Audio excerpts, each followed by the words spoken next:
Good morning, and welcome to All Things Marcellus with me, Attorney Doug Clark of the Clark Law Firm. I am located at 1563 Main Street in Peckville, and I am here every Sunday from 8 to 9 a.m. on these stations to give landowners valuable information that you need regarding the natural gas development here in Pennsylvania. And of course, this is the show for landowners to make sure we're getting out good quality information for you to be thinking about, and we want to try to even this playing field as much as we can. So, there's some commercials in between here, but the idea primarily is, hey, let's get this information out there. Let's get people thinking.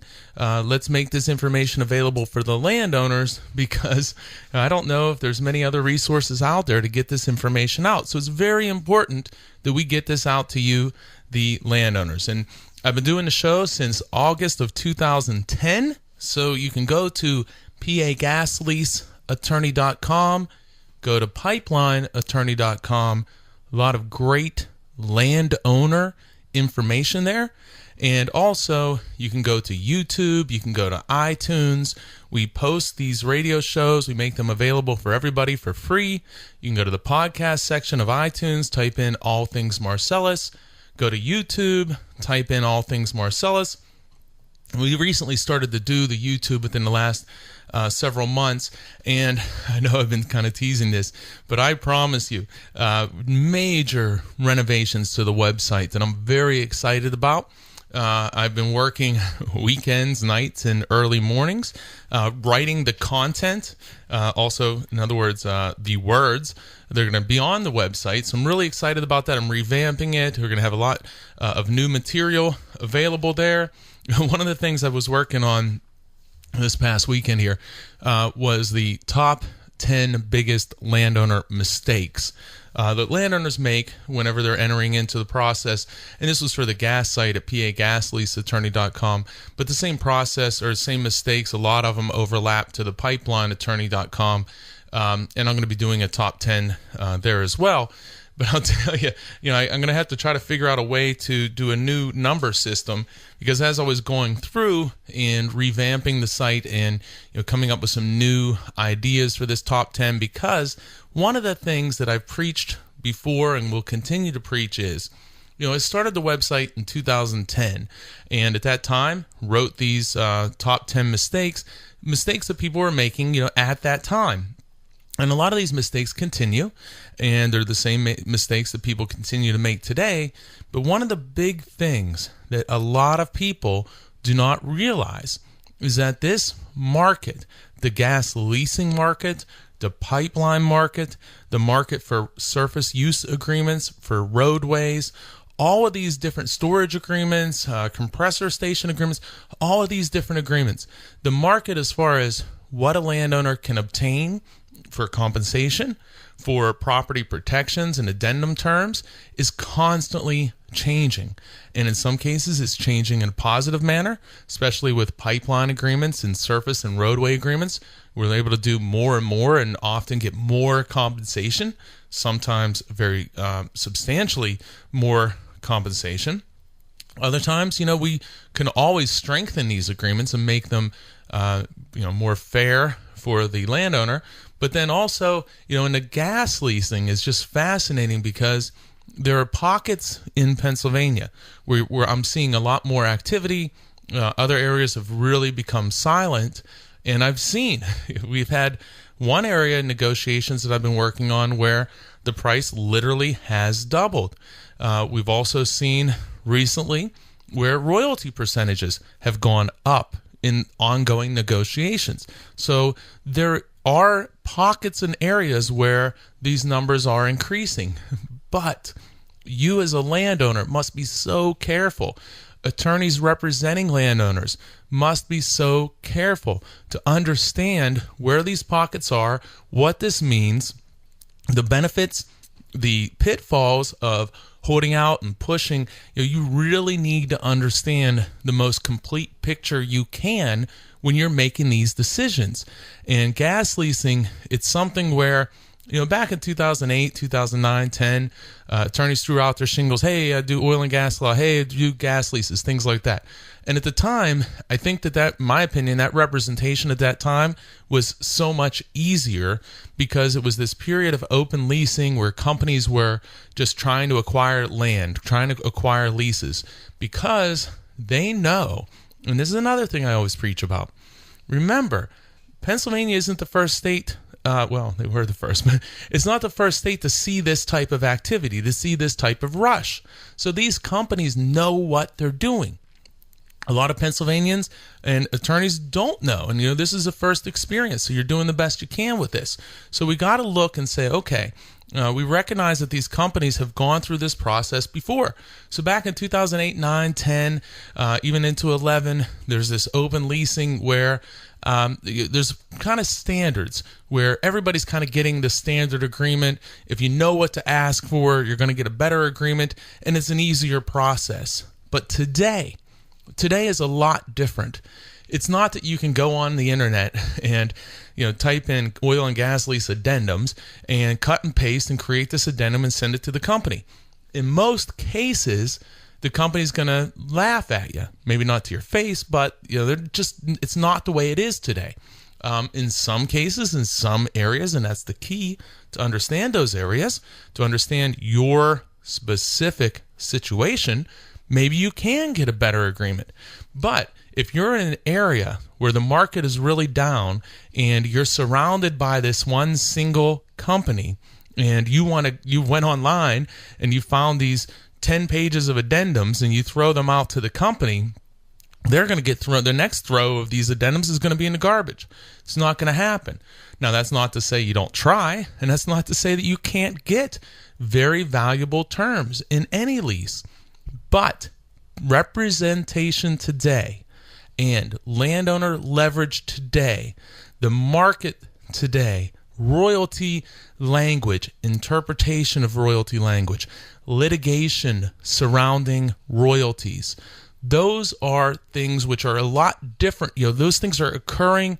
There's been a transformation. There's new information. So if you're not involved in this and you're not dealing with this on a constant basis, then you can say, oh, I'm going to go online, or oh, I'm going to talk to somebody, or hey, I'm an attorney, I did a bunch of leases back in 2009. Well, let me tell you, things are completely different today. And before, it used to be you could take the northeastern region of Pennsylvania, you could take the southeastern region, and everybody was kind of in the same situations. Because of competition between the companies, the offers tended to be the same, or one company would jump up maybe a few $100s on a bonus, or $500. Maybe they would add a percentage point or two to the royalty. So that's what you saw. Companies going in step together. One would go higher, the others would come and meet.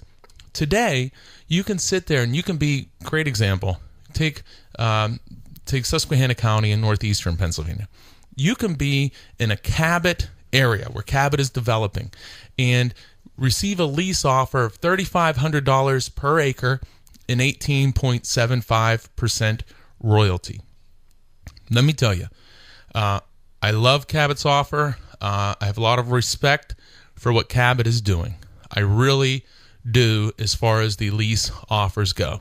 And one thing that I've always said and I'm always going to do is to be honest and say, I do have a lot of respect for them. There's things that Cabot does on the ground with development and like roadways and pads, things like that, which I have problems with how they handle those.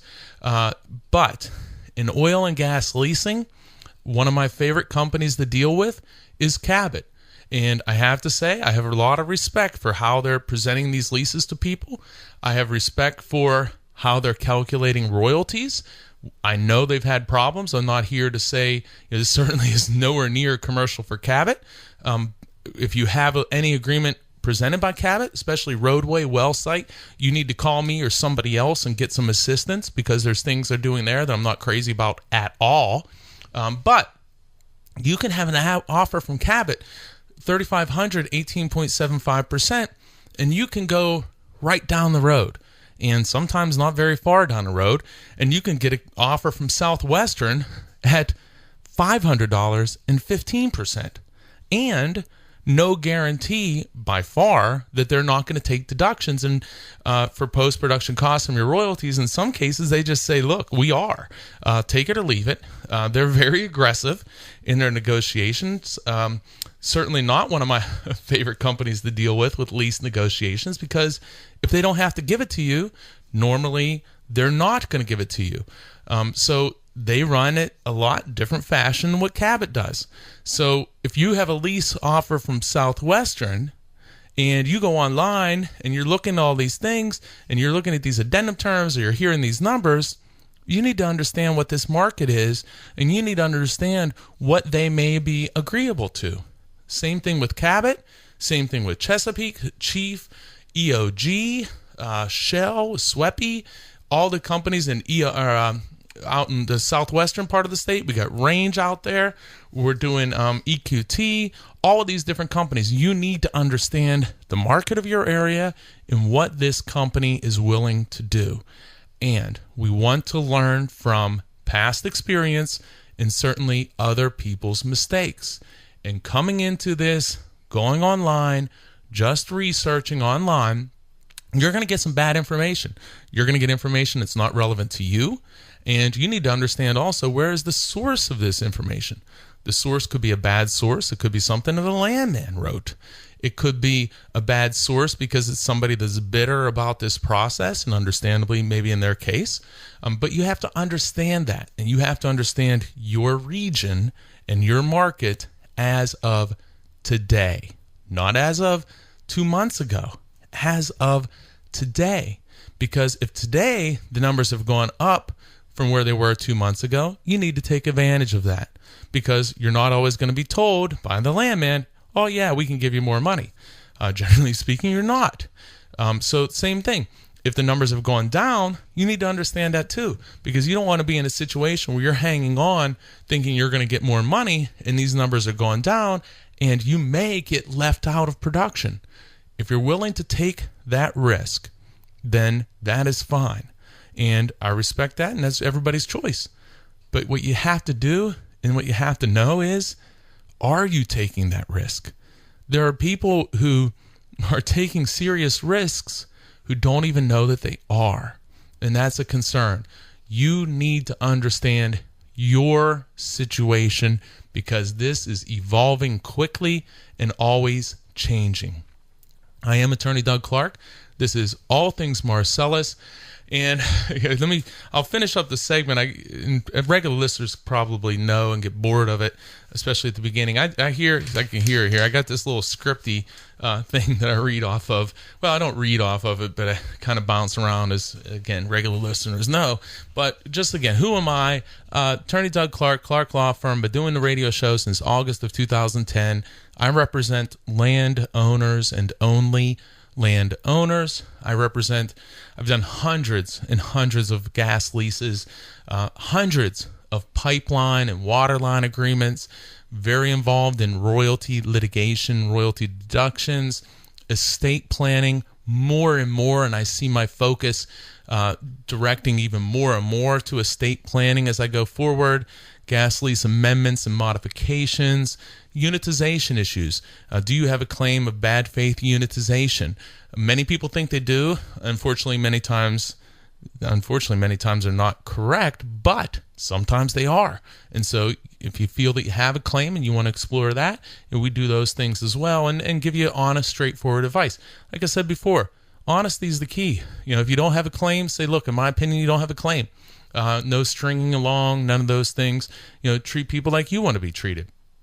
Surface use agreements, have done many of those, many right now, meter sites, compressor stations, any contract related to Marcellus Shale, as well as much more. Anything regarding natural gas development, we're here to assist you. And you can contact me anytime at 570-307-0702, 570-307-0702. And regardless of where you are in the state, people, regular listeners know I say, I've had clients in Alaska, California, Texas, India, London, and Micronesia. And if you don't know where that is and have to look it up, I'm going to tell you I had to do the same thing. So, all right, I'm up against it as I always am. You're listening to All Things Marcellus with me, Attorney Doug Clark of the Clark Law Firm. I'm excited about today's show. Got a lot of energy here today, so I look forward to the next segment. I hope you will as well. Be right back after this break. Welcome back to All Things Marcellus with me, Attorney Doug Clark of the Clark Law Firm. And, I said I'm kind of fired up today. Got a lot of energy. A little fired up in general, and I really think, I kind of know what's got me all fired up. Doing all this work on the websites, really getting back into the sites, updating them, and embarrassingly, I have to say, I think it was overdue. So I'm really glad I'm doing this. I'm really excited about it. It's going to have a new look, a new feel.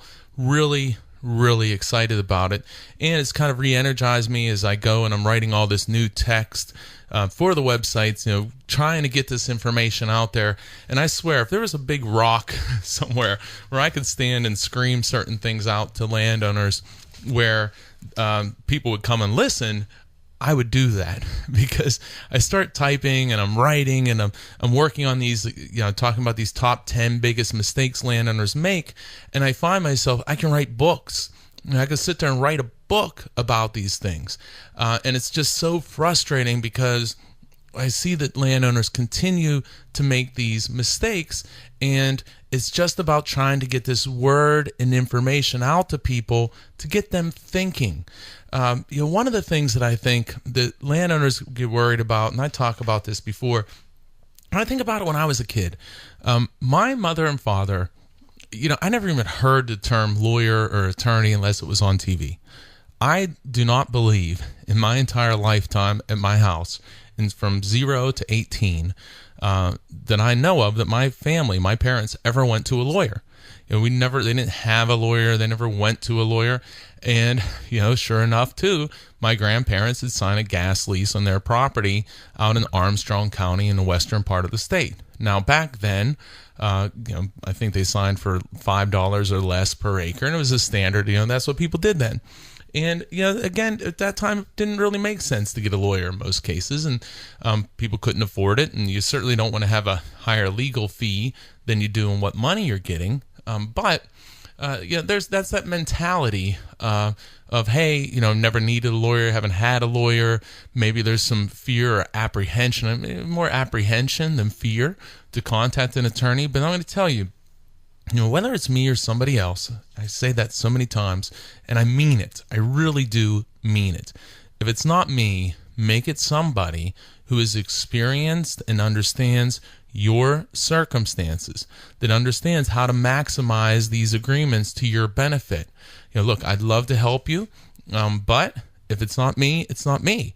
But please make sure it is somebody, and somebody that understands what they're doing, because people are signing these agreements and literally missing out on tens of thousands and hundreds of thousands of dollars.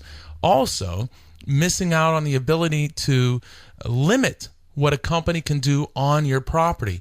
If they can operate on your property, where can they operate? How much influence can you have in that process? Those are important things. And a good attorney is going to sit down, they're going to make sure that they're getting you the best possible agreement. Now, in every case, in almost every case, no one's going to be 100% happy. Sometimes people are, but just generally speaking, there are things that you may want that you just can't get. But it's important to understand that you've tried, or, okay, well, I can't get these addendum terms or these provisions. Well, why? Okay, and then what does that mean for me? So you really need to be exploring all of these things. One of the things I found when I'm doing this website that repeatedly comes up is the landman works for the gas or pipeline company, not for you, the landowner. I cannot say that enough, because these landmen are very good. They're very good at their jobs, and okay, they got a job. We respect that. But everybody has to understand what their job is. And as a landowner, you need to understand that that person sitting down at your table or knocking on your door is essentially trying to sell you something, to get you to sign a document that they have. And the quicker they want you to sign that document, which is almost always that moment, you need to be aware. Red flags should be flying up everywhere. Who is going to sign a major industrial contract with the landman in a day or a couple days, or especially the day they come out there? And when you read this contract, it's going to be glossed over. They're not going to explain to you all the different pitfalls and all the different potential problems for you if you sign the agreement. They're going to talk about all the advantages. Well, we can't get your royalties unless we get pipelines in the ground to get that gas to market. Very, very true. But at the same time, that doesn't mean that you should get a very bad pipeline agreement and they should get over on you with a very poor document. And then you suffer for a very long time. Here's the thing. Pipeline agreements nowadays, they started $10, $15 a foot.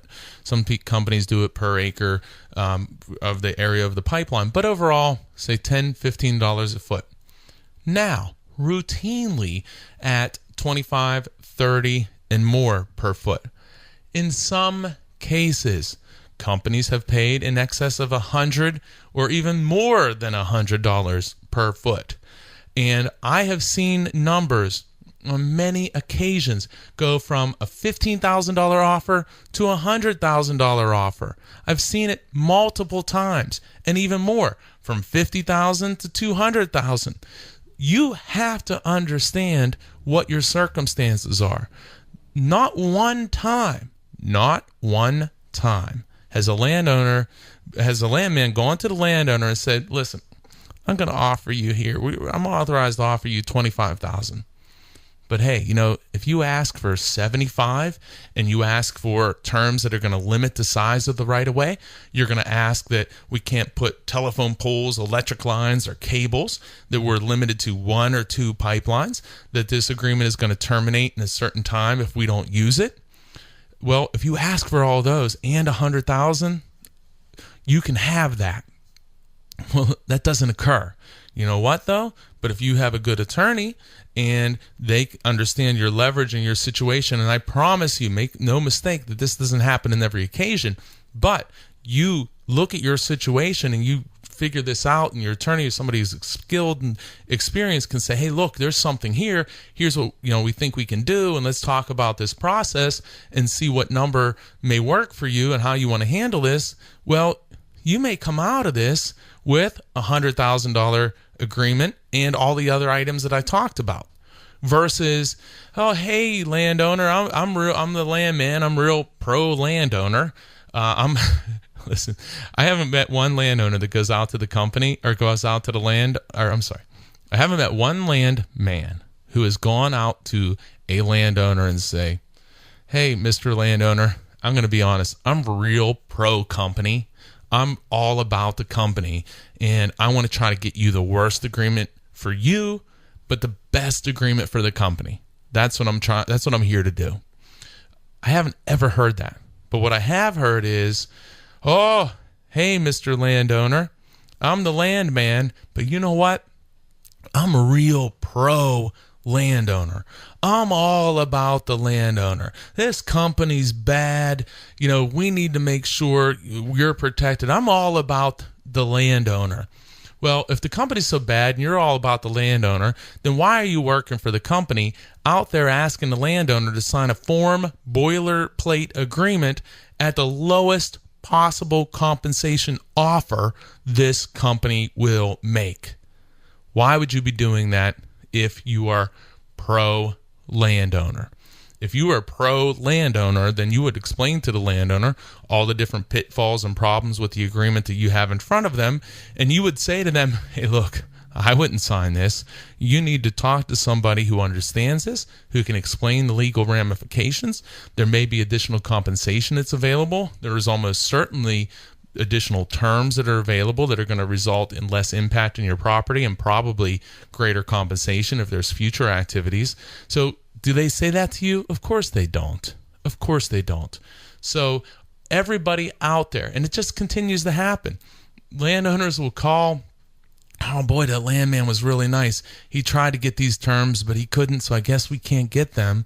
Well, landowner, remember, he doesn't work for you, or she doesn't work for you. They work for the company.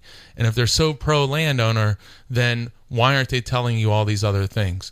So landowners are still out there, all over, probably literally every single day, falling into these traps of the tricks of the trade. This has been going on for years and years and years, where these landmen, they have very experience in dealing with landowners and personalities, and they'll mold and shape and take their personality in the direction it needs to be in order to befriend you and to get you to sign the document. You know, it's so funny. Out here, like, there'll be every once in a while, there's like a certain landman who will come up and talk to a landowner, and they say, oh yeah, the landman Joe, you know, oh yeah, he used to be in Army Special Forces. And then I'll get another call from somebody, oh yeah, the landman, oh Joe, yeah, you know, he was a great guy, he was in Army Special Forces. And then another guy calls and says, hey Joe, that landman was Joe, oh boy, I really liked him, he's a former Army Special Forces guy, great guy. And it's like they have it's almost like a script or a routine, and they want to tell you all about their history. And again, it's just to be aware of what's going on here, that it's almost like a script. You're getting the script, the guy down the road's getting a script. They're going to tell you and sell you on what has worked for them in the past. They want you to like them. They want you to believe that they're representing your interests. Remember, ask them to pull out their business card. Ask them to show you their business card and see if your name appears anywhere on it. No. They represent the company, and they are there to get the company the best agreement possible for the company. Otherwise, these jobs have a lot of turnover. Once an area is kind of leased out, those leasing landmen go somewhere else. So if there's 20 landmen working on a project now, and they're going to a different project and they only need 10 landmen there, who's going to get laid off? Who's going to get assigned that project? Are they going to give that one of those 10 jobs to the landman who's all pro landowner, who got the landowners the best possible agreement? Or are they going to give them to the company or to the landman who was out there getting the best possible agreements for the company and getting landowners to sign? I will not even answer that question. I'll leave that to you. I am Attorney Doug Clark. This is All Things Marcellus, here every Sunday from 8 to 9 a.m. And yeah, I say about I have scripts and I have ideas, and yeah, I got just sidetracked here with the whole landman thing, and I've gone on those rants. But it's one of these things where literally it's happening still every single day. Every single day, landowners are like, boy, that landman was really nice. Or, boy, I need to sign this agreement because they're going to get me royalties. I'm going to get money like next year. There are all these promises of future riches. I'm going to be a millionaire.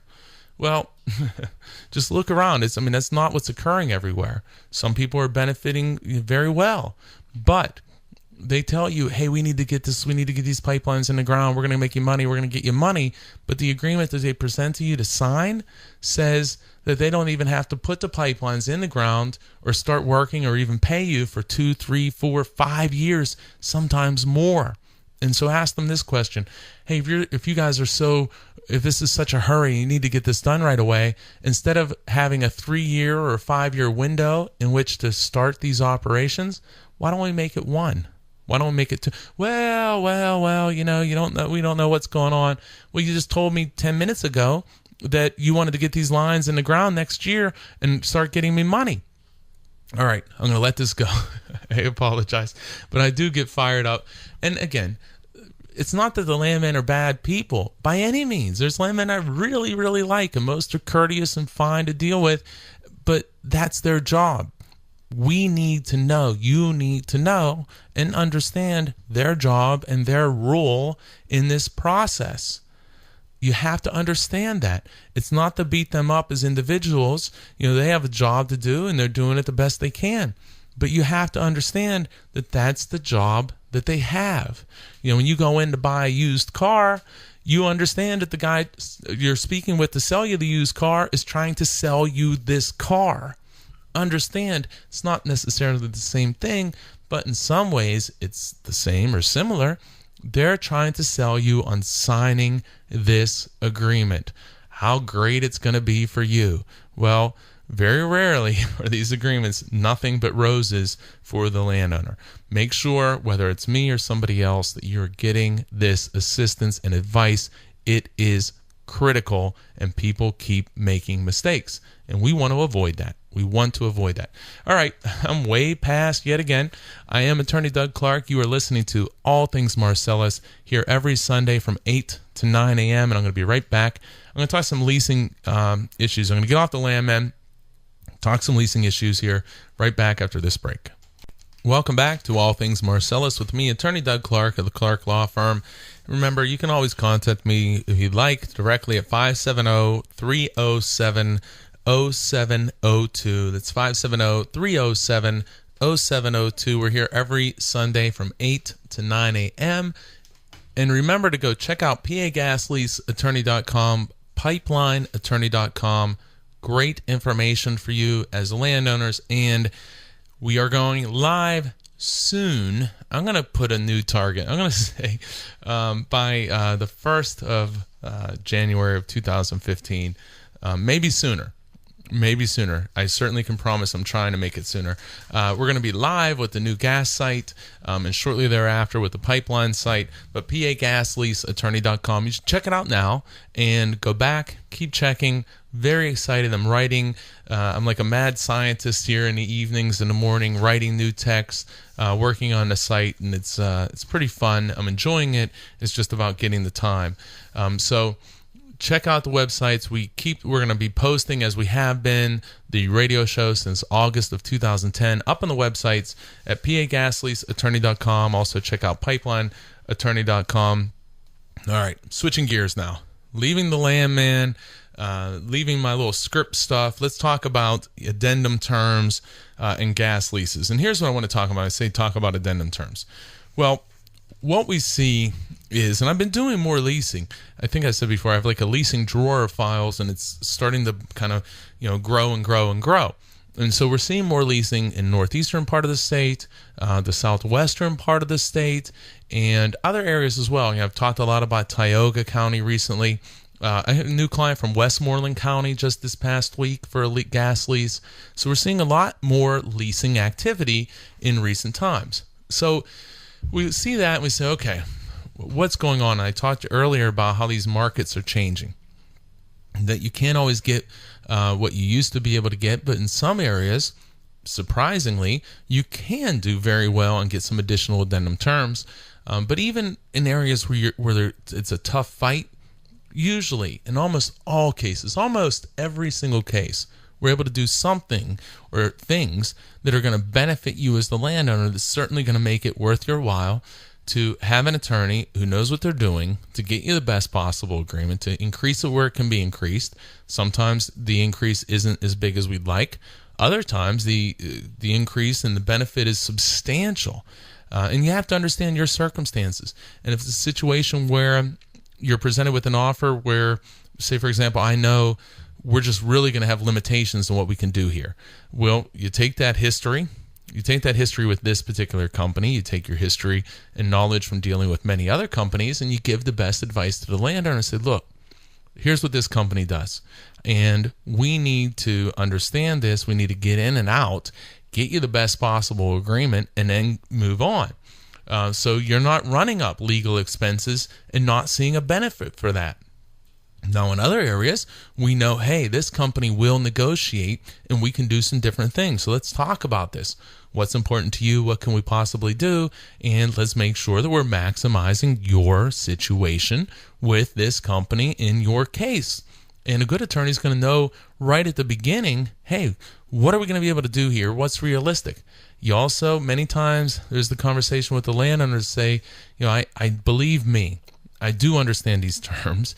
I do understand why you would want certain things, but I'm going to tell you that I don't see the company agreeing to these things at this time, and here's the reasons why.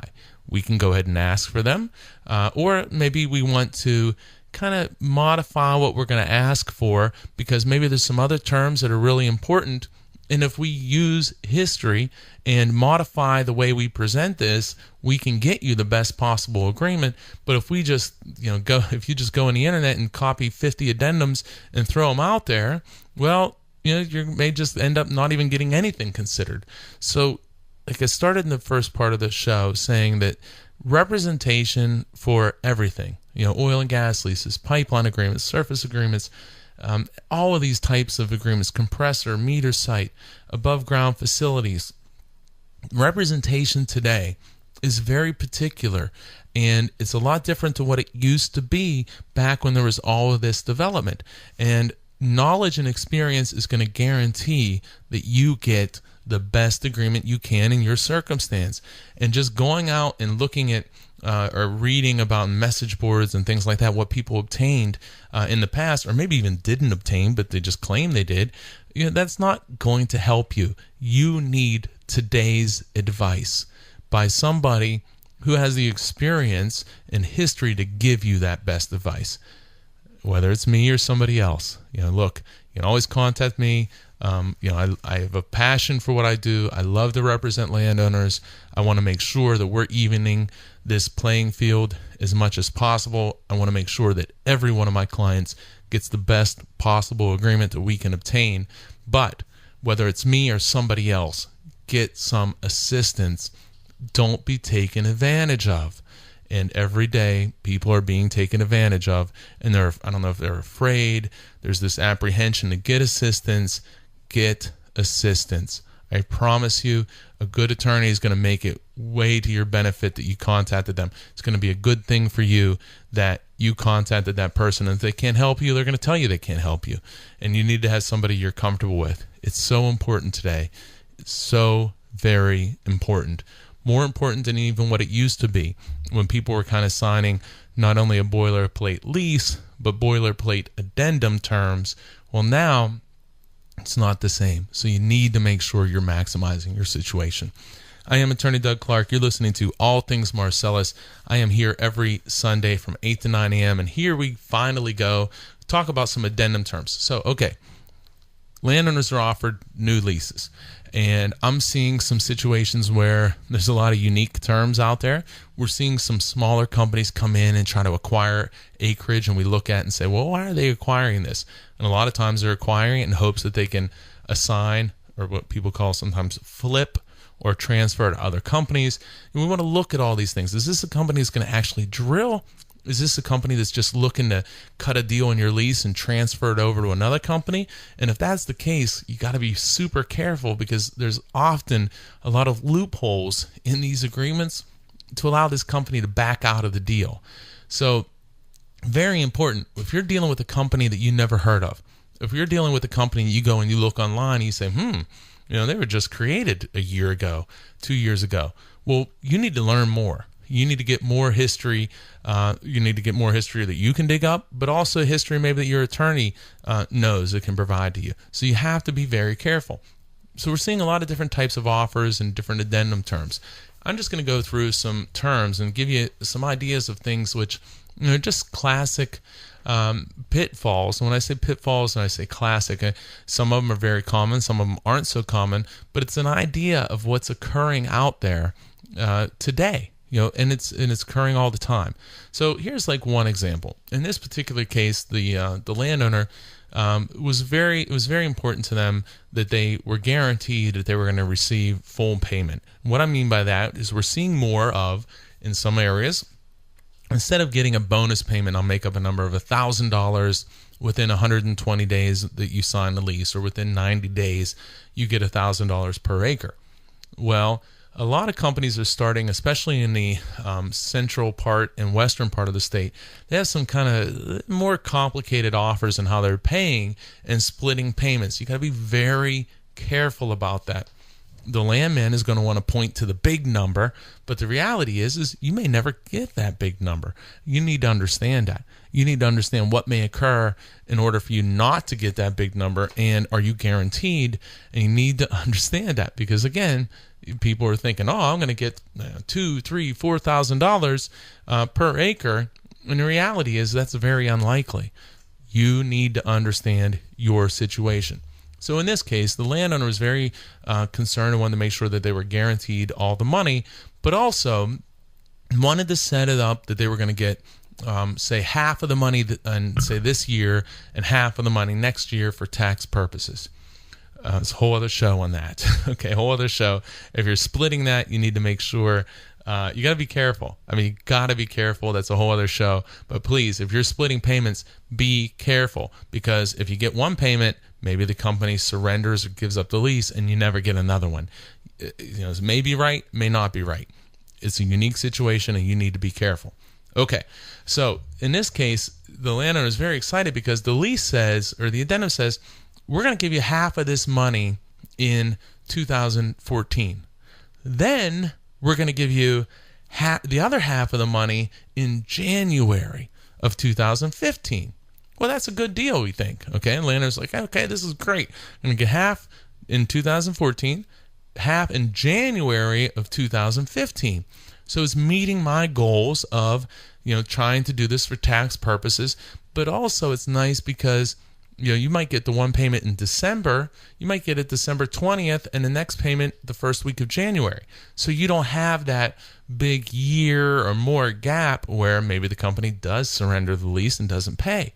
So that's a much better situation. If you're going to split payments, splitting them between December and January, within a 60-day period, it makes a lot more sense than spreading it out over 2 separate years or even multiple years in whenever the calendar time. Obviously, if you were going to get paid in January of one year and January of the next year, you got 12 months as opposed to this little 1 month gap. So that makes it more palatable, but doesn't mean that it's right for you.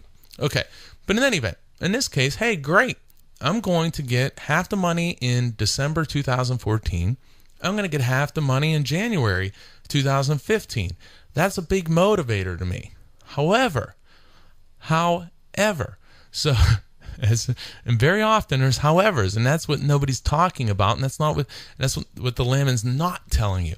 However, so it says we're going to make these payments December and January, but then it says that the landowner understands and agrees that the signing bonus payment will not be released until title is cleared and certified. Okay, what do we have here again? We have an agreement that says, I'm going to give you one half in December. I'm going to give you the other half of bonus in January. Next line says, landowner understands and agrees that the signing bonus payment will not be released until title is cleared and certified. Well, what does that mean?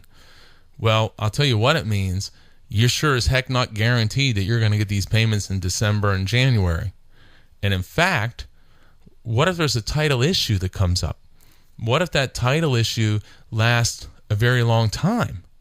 Well, you're not going to get paid anything until that title issue is cleared.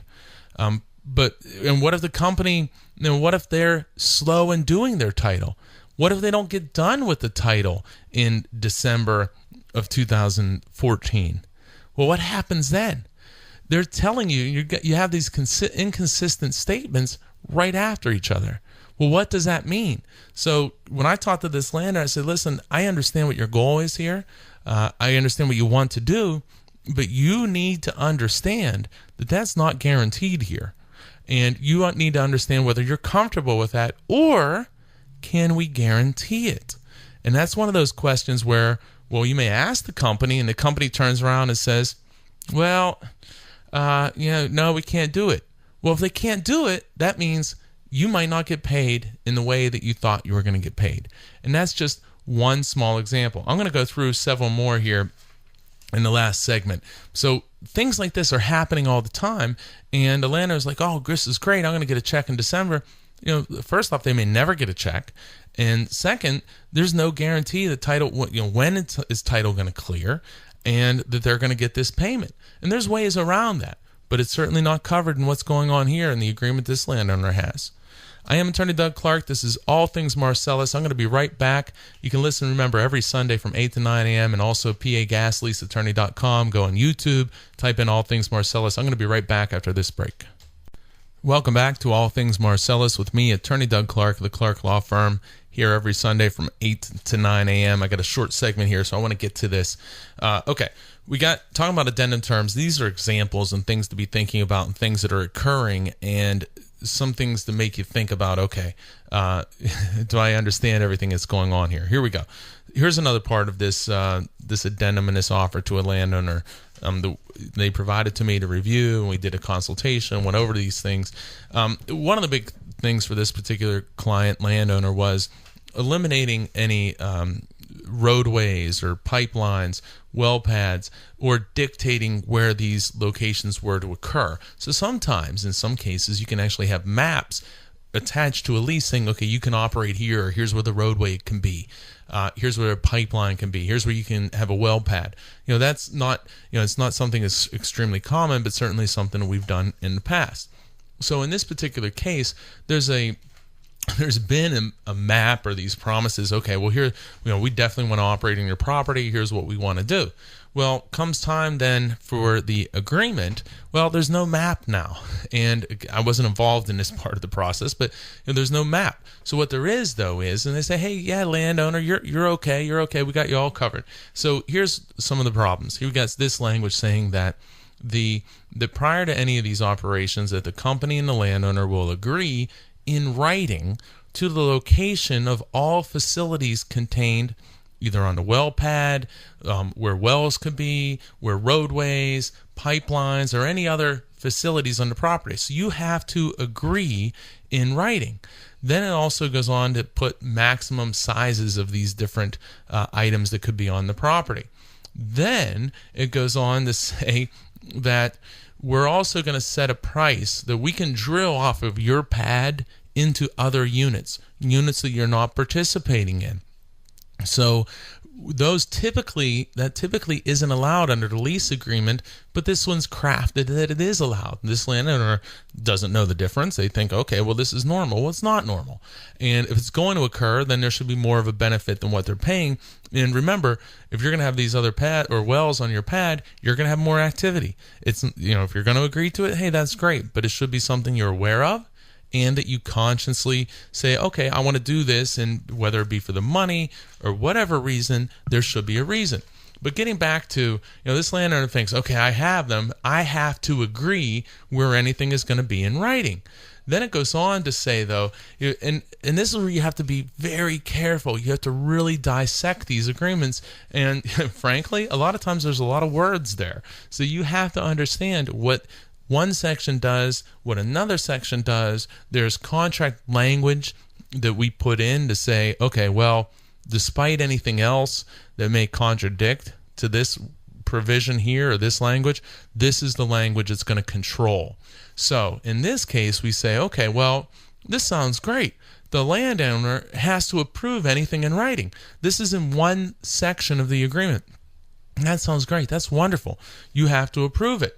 Then it goes on to say, though, in a different section, that the location of any of these wells, roads, pipelines, any other surface activity has to be approved. We said shall be approved by this landowner or one of their legal representatives in writing. Okay, again, well, isn't that kind of what I just read? Well, yeah, it is pretty much. Wording's a little different, but essentially the same.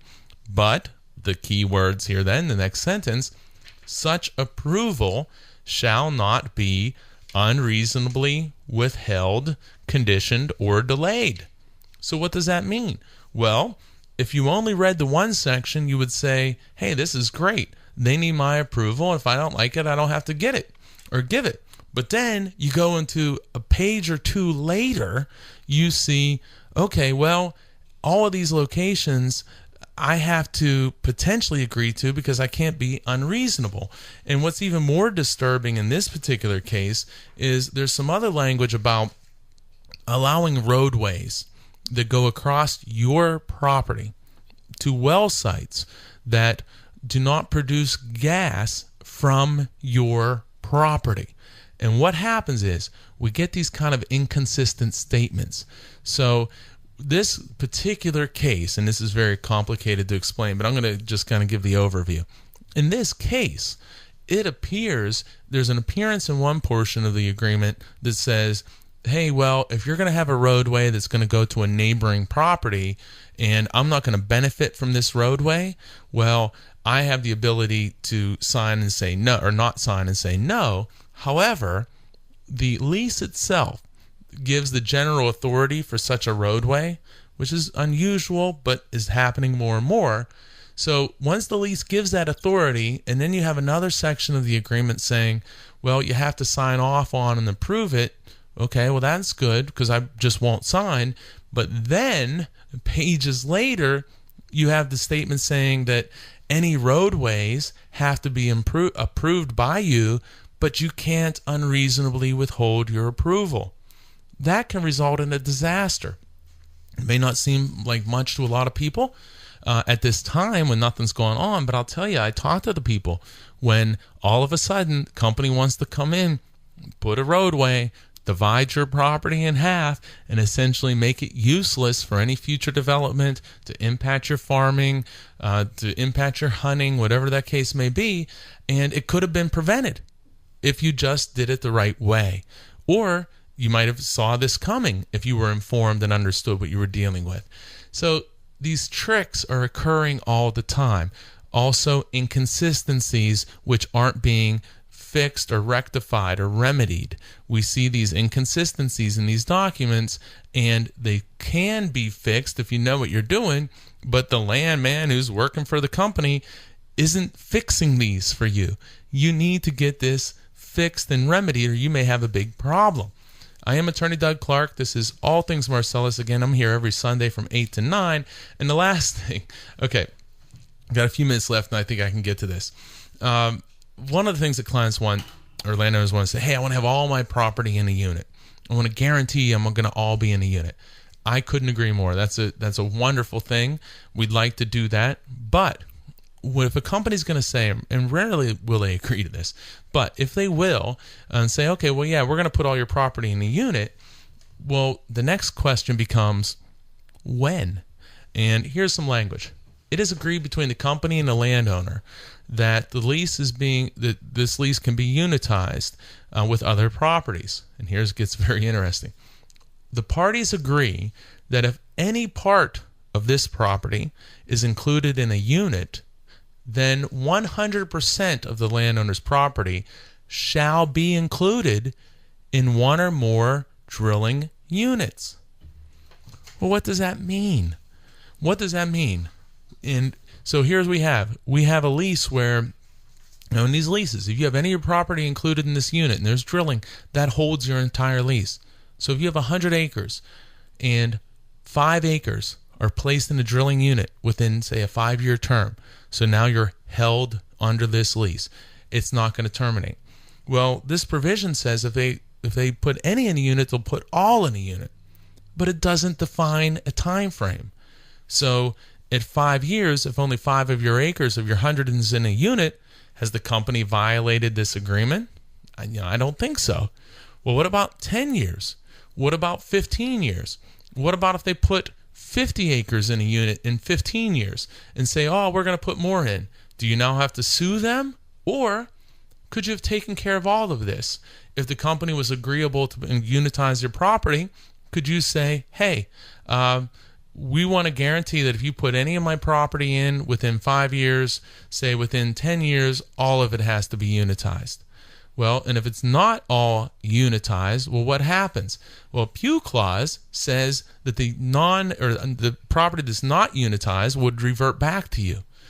Okay, that's fine, but a preferred clause would be, well, if you don't unitize at all, then if I want to, I can cancel the whole lease.